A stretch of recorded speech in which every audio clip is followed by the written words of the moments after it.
Assalamualaikum warahmatullahi wabarakatuh. Alhamdulillahirabbil alamin. Wassalatu wassalamu ala asyrafil anbiya'i wal mursalin wa ala alihi wa sahbihi ajma'in, amma ba'd. Selamat pagi kepada anda semua. Pagi ini saya ingin berkongsi pada lebih kurang setengah jam. Kebetulan pelanggan sudah rawatan bekam. Jadi saya buka seluas-luasnya untuk anda bersama dengan saya pagi ini dalam siri untuk kita memanfaatkan dan mengetahui kelebihan dan kebaikan berbekam. Jadi sila tinggalkan komen anda di bawah. Bagi anda yang ingin bertanya kepada saya, jadi boleh beri. Yang pertama, sila share dulu. Yang pertama, sila share sebanyak mungkin video ini. Mudah-mudahan dapat dilihat oleh sahabat-sahabat kita yang lain lah. Kebetulan sekarang ni pukul 10.50 pagi. Mungkin ada yang rehat ataupun ada yang sambil-sambil dah buat kerja tu, bolehlah tengok live bersama dengan saya, insya-Allah. Ada yang dengar suara saya ni, dengar je. Alhamdulillah. Kalau yang dengar, sila maklum, dengar, tulis di ruang komen, saya dengar.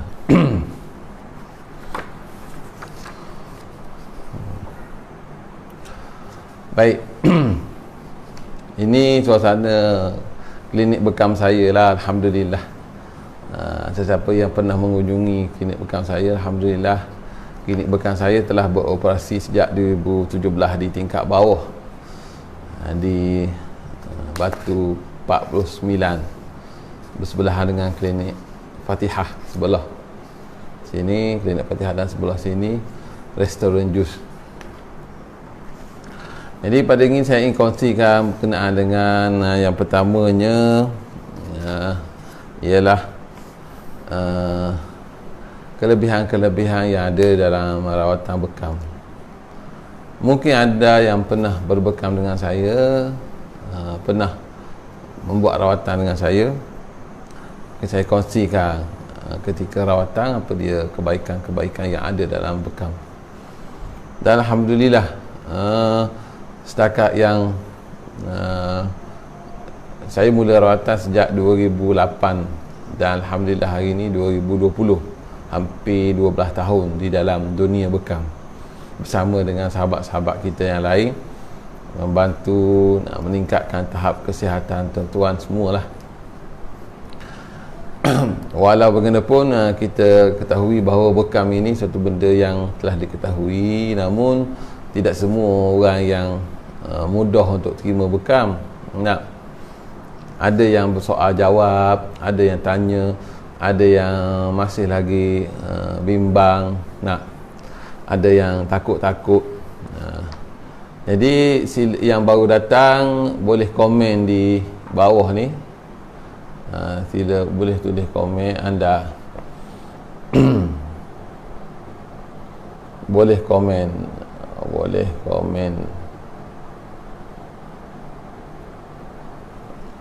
komen lah apa-apa yang anda nak komen berkenaan dengan video ni ke, ataupun apa yang anda nak tanya. Dan saya buka ruang untuk persoalan juga. Anda nak tanya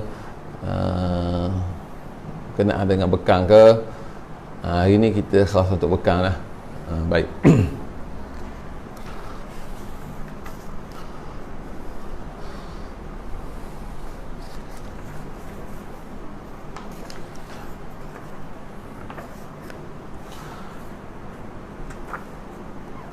Baik. Ketika antara SOP yang ditetapkan oleh kerajaan bagi masa Perintah Kawalan Pergerakan PKPP pemulihan ini, anda boleh datang buat rawatan, tapi mesti nombor satunya paling kurang pun membawa teman seorang. Yang keduanya, anda maknanya dikendaki bawa kain sendirilah. Ada lelaki buatkan pelikat, perempuan buat kain kain sarung. Yang kedua, sekiranya anda bergejala sesama, batuk dan sebagainya, sila dapatkan rawatan di hospital dahulu. Dan rawatan kita insya-Allah seperti biasalah. Baik, pagi ni saya nak kongsikan beberapa perkara yang ada dalam dunia bekam yang masih lagi kita kata menjadi persoalan-persoalan kalangan kita, terutamanya yang takut-takut nak bekam. Soalan yang paling banyak sekali orang tanya ni, bekam ni selamat tak? Bekam tu selamat ke tidak? Jadi Ustaz Abdul Rahim, ini Ustaz saya di Zainal Abidin, terima kasih live sama dengan saya.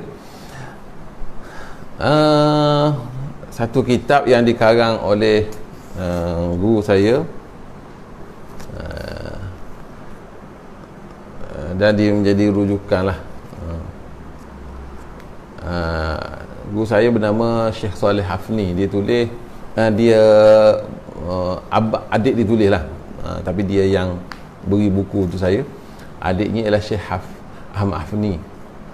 Bekam mesti tajuk buku dia Al-Hijamah Salamah Warahmah. Bekam itu satu benda yang selamat dan rahmat pada kita. Maknanya bekam rawatan yang selamat untuk kita. Jangan bimbang, bekam adalah selamat. Jadi anda yang buat bekam jangan bimbang. Adapun kebimbangan itu timbul, salah satunya ialah melihat kepada faktor juru bekam itu sendiri. Yang kedua, melihat faktor di mana rawatan itu dibuat. Yang ketiga, mungkin melihat kepada penyakit yang dialami oleh kita sendirilah. Bila kita nak bekam, kita sakit, betul tak? Contoh yang paling ramai tu biasa tanya saya ialah, bekam selamat tak untuk saya yang kecil manis? Itu banyak soalan. Anda yang kecil manis, jangan bimbang, bekam selamat untuk anda. Selamat ni insya-Allah. Rawatan bekam itu bukan sekadar membantu, tapi dia tidak menambahkan lagi penyakit yang dialami oleh anda. Itu soalan yang paling banyak lah yang ditanya oleh sahabat-sahabat kita. Kenapa saya kata bekam tu selamat? Yang pertama, rawatan kita ialah bersifat fizikal, rawatan luaran. Dia tidak melibatkan kita masuk suatu benda ke dalam badan kita.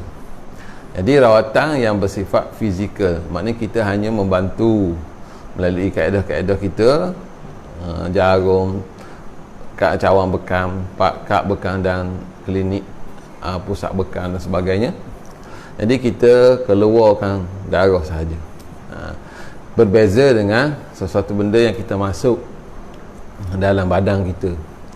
Sebagai contoh, kita masuk makanan, maka selamat ke tidak? Tu boleh tanya. Ataupun kita makan ubat, selamat ke tak? Ataupun kita makan madu sendiri, madu yang kita makan tu selamat ke tak? Kadang-kadang orang tanya kita, madu original ke tak? Sebab madu masuk dalam. Bila masuk dalam, maka dia akan persoal selamat ke tidak? Tak? Selamat ke tidak madu masuk dalam badan kita. Baik. Yang pertama, benda yang kita buat, rawatan ini tidak ada satu yang kita masuk dalam badan. Kita hanya bersifat keluarkan darah daripada tubuh kita. Jadi yang pertama, bekam itu selamat kerana dia melibatkan benda luaran, dikeluarkan. Yang pertama. Yang kedua, kenapa bekam itu selamat? Kerana dia menggunakan kaedah moden terbaru dan sterilizer ataupun yang menepati insya-Allah sekurang-kurangnya apa yang dikehendaki oleh Kementerian Kesihatan Malaysia kita sendiri. Jadi selamat dari segi kaedah dia tu. Yang kedua, selamat dari segi penggunaan alatan itu sendiri. Jadi penggunaan alatan kita ialah alatan yang sebagai contohnya kap bekam. Yang kedua, kita guna jarum. Kita tak guna pisau, jarum. Jarum yang dicucuk setiap pada tempat bekam itu, kita cucuk satu-satu, dia selamat, jangan bimbang. Itu yang kedua, selamat yang kedua. Selamat yang ketiga, bagi anda yang menghidap penyakit. Baik, orang yang ada penyakit, dia akan bimbang. Selepas saya bekam, penyakit saya ni semakin sembuh ataupun semakin teruk. Tak? Sebab bukan semua orang yang buat bekam ni dia pernah buat bekam. Boleh jadi anda tengok di Facebook, tengok kawan-kawan buat, ataupun tengok di YouTube. Tengok macam mana nak rawatan bekam, macam mana bekam itu, kaedah rawatan dia guna apa, kemudian ditunjuk pulak darah keluar lah. Kita tengok di YouTube, ataupun mungkin kita pernah tengok di TV, ataupun kita tengok di surat khabar baca, cerita pasal bekam dan sebagainya. Ahlan wa sahlan pada Haizurin, Zul bin Haji Saleh, Inayat, Fadil Ustaz Mukti, ahlan wa sahlan semua. Saya tak sempat nak tengok anda yang live. Baik, boleh tinggalkan komen, di ruang bawah, dan jangan lupa share video ni. Baik, balik pada saya tadi yang selamat dari segi anda yang ada penyakit. Baik, penyakit ini tak kira siapa. Tak? Yang tengok video ni pernah sakit ke tidak? Takkan. Kita boleh jadi kita sihat, alhamdulillah. Dan boleh jadi kita ada satu ketika kita sakit. Jadi sakit itu tidak menjadi satu benda masalah pada kita sebenarnya. Kerana sakit ini adalah ikatan, kata bunga-bunga kasih Allah Ta'ala beri pada kita untuk kita ingat balik pada dia. Baik, yang ketiga tadi, penyakit yang kita bekam. Apa sakit anda, jangan bimbang, buat sahaja bekam. Cumanya berdasarkan kriteria yang akan ditanya, yang akan kita tanya, soal jawab sebelum rawatan tu, kita akan tanya, kita akan siasat apa yang anda sakit ke, treatment apa yang anda buat dah, ubat apa yang dimakan dan sebagainya lah. Jadi sekarang dah clear yang pertama, selamat, kita tak buat masuk apa-apa dalam badan kita. Yang kedua, alatan kita tu juga selamat, kita steril, basuh dengan pencuci, pembersih dan sebagainya.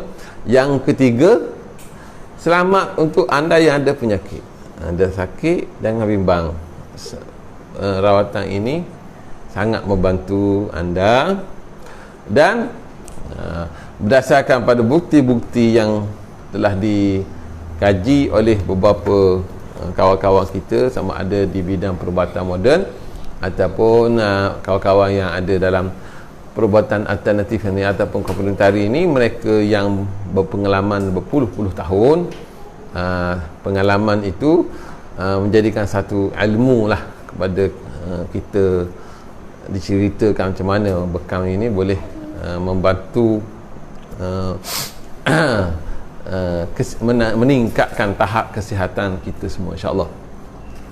Saya ambil contoh satu buku yang bagus untuk anda baca lah. Boleh tengok di Shopee, saya rasa ada. Ini buku yang dikarang oleh guru saya, Profesor Dr. Abdul Aziz As-Safi, Dr. Mujahid Bakar dan Dr. Suhaili Muhammad Harun. Buku ini bertajuk Sains Bekam. Sains Bekam. Dari segi sunnahnya pun kita ketahui bahawa bekam ini satu sunnah Nabi yang besar, dan dalam sunnah itu juga terpampar, terbukti betapa banyaknya kebaikan-kebaikan yang Allah nak beri kepada kita semua. Terutamanya sunnah berbekam ini diamalkan oleh Nabi sejak sahabat-sahabat Nabi pun bekam dan sebagainya lah. Jadi bab ni saya akan cerita dalam siri-siri yang akan datang lah, insya-Allah. Baik, yang ketiga tadi disebut bekam selamat dan dia memberi manfaat kepada tahap kesihatan kita, walaupun anda berada dalam tahap kesihatan yang tidak bagus, kondisi yang teruk dan sebagainya. Jadi hari ini saya nyatakan bekam. Soalan kita yang pertama, adakah bekam itu selamat? Ya, jawapannya bekam itu selamat dan berkesan. Yang pertama. Yang kedua, soalan yang banyak ditanya oleh kawan-kawan kita, adakah bekam ini boleh menurunkan paras kolesterol? Ini banyak tanyalah bau kolesterol lah. Jadi sebenarnya yang kita ketahui di antara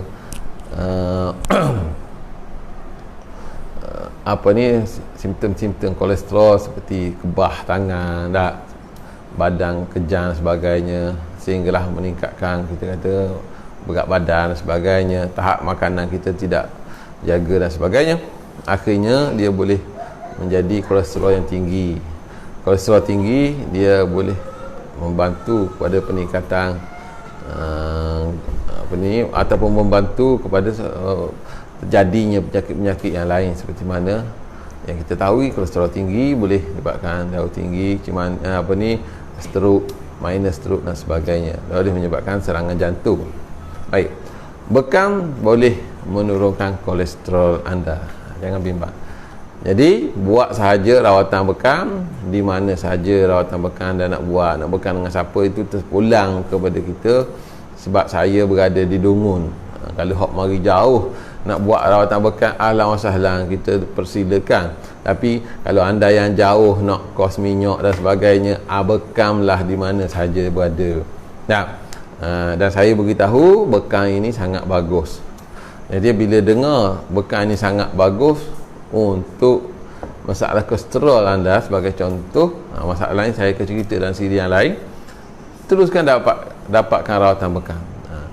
Memang kita akan pilih siapa yang kita nak bekam. Sebab tu saya kata yang membantu anda terus mendapatkan rawatan bekam ini, salah satunya ialah siapa yang anda nak bekam. Juru bekam itu sendiri. Jadi anda terpaksa memilih, terpaksa study sikit siapa dia tu, individu yang anda nak bekam, tengok dia punya profil dan sebagainya.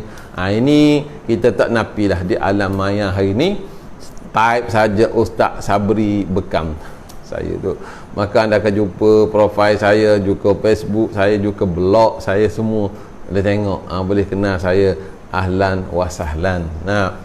Boleh kenal, ta'aruf. Inilah saya di alam dunia bekam ini, di alam industri bekam ini sejak daripada 2008 sehinggalah sekarang 2020. Dan alhamdulillah khidmat-khidmat yang kita beri berdasarkan, kita kata, tempoh yang agak lama ini, alhamdulillah pengalaman-pengalaman yang kita dapat, boleh kita katakan sangat rugilah kalau anda yang dengar video, yang pernah kenal saya, yang berkawan dengan saya, yang komen di Facebook saya, yang dengar kuliah saya, yang tahu siapa Sabri Yamin bekam, siapa pusat bekam Dungun, tapi tak pernah berbekam. Bukan suruh bekam dengan saya, tapi anda tak pernah berbekam. Anda tahu tapi tak pernah berbekam. Maknanya sangat, kita kata, sangat satu benda yang rugi.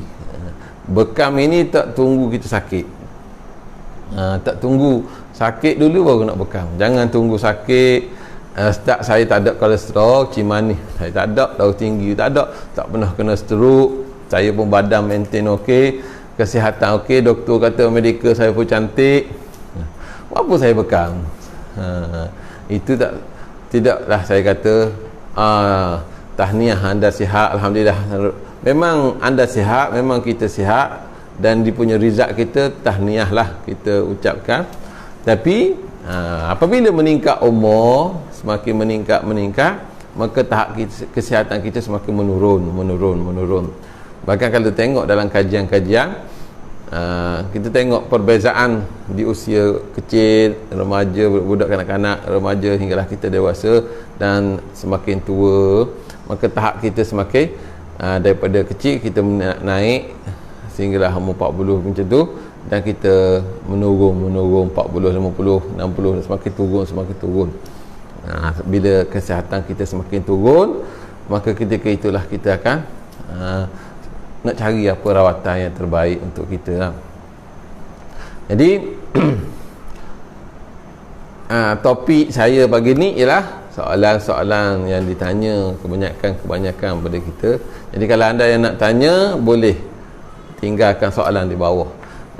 Kalau saya dah keluar, nanti pun saya akan jawab. Jangan takut, jangan gerun dengan saya, tanya je. Anda boleh tanya sebanyak mungkin soalan yang berlega-lega dalam kepala, berkenaan dengan bekam ke, berkenaan dengan perawat ke, bahkan boleh tanya apa-apalah yang anda terlintas di kepala. Nazran, bekam boleh legakan sakit belakang ke? Betul, bekam boleh melegakan sakit belakang. Jadi sekarang ni Nazran cari je pusat bekam yang dekat dengan rumah, dengan mari Dungung jauh. Cari pusat bekam tu, tanya soal selidik, tanya saya nak bekam masalah belakang lah, belakang. Nanti dia akan tanya belakang tu sebab apa, jatuh ke ataupun sebab apa-apa. Kena beritahu. Jadi bila tanya, kena jujur. Sebab tu kadang-kadang bila kita bekam, orang tak beritahu habis. Sebab tu dalam kes COVID-19 ni yang jadi banyak-banyak ni, bila orang tanya awak ada kontak tak rapat dengan kluster-kluster yang ada, jadi dia tak jawab, senyap je. Nak terah pergi Dungung, Masya Allah. Ahlan wa sahlan, ahlan. Dungung ni mudah je, naik highway, insya-Allah lagi kan highway sampai ke Kota Baru tu, turun je exit Kuala Dungun, cari saya dekat je, mudah je pergi jalan utama. Lalu kok jalan Seketuan, jalan bawah ni, tepi jalan je, mudah jumpa. Jangan biarkan sakit belakang tu berterusan, sebab kita tak tahu sakit belakang kita tu disebabkan apa. Jadi rawatan bekam ini kadang-kadang tidak perlu pendetailan pun kepada MRI, CT scan, sebab kita pun boleh jadi kita tak ada duit nak pergi MRI, CT scan, tapi kita ada sakit. Jadi pergi saja ke pusat bekam, cerita je di mana sakit. Sebab tu dipanggil rawatan di tempat sakit. Ni akibat aksiden, ni confirm mesti ada problem. Confirm mesti ada problem di kawasan tu. Bila pergi bekam, nanti beritahu, tunjuk tempat tu, saya sakit sini dulu, aksiden. Beritahu dia, dia akan buat bekam. Jangan bimbang. Dan sekiranya sakit itu dibiarkanlah, kita tak terabuak, boleh jadi kita pernah mengurut, ataupun kita buat refleksologi ke, ataupun kita buat kiropraktik ke, akupunctur ke. Jadi setiap ilmu ni berbeza. Jadi yang tu saya tak nak cerita kelebihan, sebab saya nak cerita pasal bekam je. Jadi bila sakit tempat tu, dia akan semakin ekstra dia punya sakit, mungkin sikit daripada tahun ke tahun sikit, dan selepas 10 tahun baru kita rasa, oh dulu memang jatuh tapi tak terasa, sekarang ni dah terasa. Jadi sekarang ni bertindak segera. Bertindak segera, cari pusat bekam, buat tu, beritahu saya sakit sini, tolong bekam. InsyaAllah bekam tempat situ, jangan bimbang, dia tidak akan menjadi lebih sakit. InsyaAllah dia akan hilangkan penyakit itu. Ini berdasarkan 12 tahun pengalaman saya lah. Jadi saya cerita 12 tahun ni sebab apa? Saya suka kongsikan pada anda semua, kita konsisten dengan dunia bekam. Konsisten maksudnya saya meyakini dan sangat percaya dengan sunnah yang hebat. Apabila kalau saya cerita sikit lah, sejarah lah sikit je saya beri, sikit je saya beri contoh. Saya pernah sakit, saya pernah kena minor stroke. Saya belajar 2000 2006 di Mesir dulu. Sakit kita membawa kepada minor stroke, antaranya ialah kolesterol tinggi, darah tinggi. Jadi sejarah sakit kita tu memberikan satu, kita panggil ilham, untuk saya buat rawatan sendiri. Baik, tapi macam mana nak bekam sendiri dalam belakang? Tak? Bekam sendiri mana boleh buat atas belakang. Masa tu perawat saya pernah pesan, orang yang ada kolesterol tinggi, awak ada kolesterol darah tinggi, awak dah kena minor stroke. Jadi kena angin tu. Jadi second round, third round, kebarangkalian itu bakal terjadi. Jadi itu menjadikan saya nak fikir, ruginya. Ruginya saya tak belajar ilmu, satu ilmu yang untuk kesihatan sendiri. Untuk kesihatan kita je, bukan untuk orang lain. Lepas tu saya boleh katakan, di luar sana orang yang macam-macam saya jumpa, macam-macam orang. Ada orang yang orang percaya, orang tak percaya, orang terima, orang tak terima, orang bangkang, orang pelekeh. Tu tak ada masalah, sebab benda tu normal lah, sebab bukan semua orang tahu bekam ni. Termasuk sahabat-sahabat kita yang 40, 50 umur tak pernah bekam. Ada sahabat kita yang simpan flyer saya, outline saya hampir 2 tahun disimpan dalam file. Jumpa balik, lalu ditelefon balik, dia kata tak lama dah nak bekam. Tapi lama tu memakan masa 2 tahun. Jadi betapa kita kata ruginya anda yang tahu kemudian tak buat. Baik, ada lagi soalan boleh tanya. Ahlan wa sahlan yang baru live bersama dengan saya ni, alhamdulillah kebetulan pelanggan saya dah pesakit saya dah balik. Selesai dah buat rawatan. Jadi kalau nak tanya sila tanya, boleh. Jangan lupa share video ni sebanyak mungkin untuk ilmu ini dapat dikongsi bersama. Sebab 12 tahun pengalaman kita, kemudian kita balik sejarah saya tadi sakit, kemudian saya insaf sedar bahawa satu masa saya boleh sakit juga kali yang kedua, maka saya dipertemukan oleh hamba Allah SWT dengan hamba-hamba Allah yang baik-baik ni, kawan-kawan kita yang soleh-soleh ni. Antaranya ialah meningkatkan kesedaran saya untuk berbekam. Saya bekam dulu, saya ingat saya poin kepala ni sebiji dan poin belakang ni sebiji, 2 biji je saya bekam, 2 biji je kepala. Dan sebab tu masa tu saya ketika belajar saya sangat sakit kepala. Masa time exam memang kita pening. Jadi saya pun tanya-tanya orang, kata terawak bekam. Saya buat tanpa kita kata, memang kita tahu dah benda tu bagus, tapi kita pun tak pernah buat. Jadi kita nak sekarang ni, anda yang tahu bagus buat. Jangan tahu bagus tak buat. Hisam, awak dok mana tu? Kuala Lumpur. Ahlan wa sahlan, lama tak bekam, marilah awak bekam. InsyaAllah. Jadi tahu bekam, tahu kebaikan bekam, dan walaupun yakin tak berapa yakin ni kita kata berkesan ke tidak, tu tak, saya tak nafikanlah benda tu, sebab kita baru kan, first time dengar, ataupun kita takut dan sebagainya. Baik, jadi kalau anda yang nak tanya lagi sekarang ni dah bunyi anak nangis dah tu. Baik, kebetulan ada anak kecil ni, jadi saya terpaksa keluar live ni. Namun insya-Allah dalam sesi yang seterusnya saya akan kongsikan dengan anda semua kelebihan, kebaikan dan sebagainya berkenaan dengan bekam. Dan boleh tinggal soalan di mana sahaja, dan jangan lupa share video ini, insya-Allah walaupun sikit yang saya bercerita pagi ni, insya-Allah boleh manfaat pada orang. Dan satu lagi saya nak kongsikan, 22 hari bulan 8 ini saya ada satu kursus asas bekam dan keusahawanan bekam.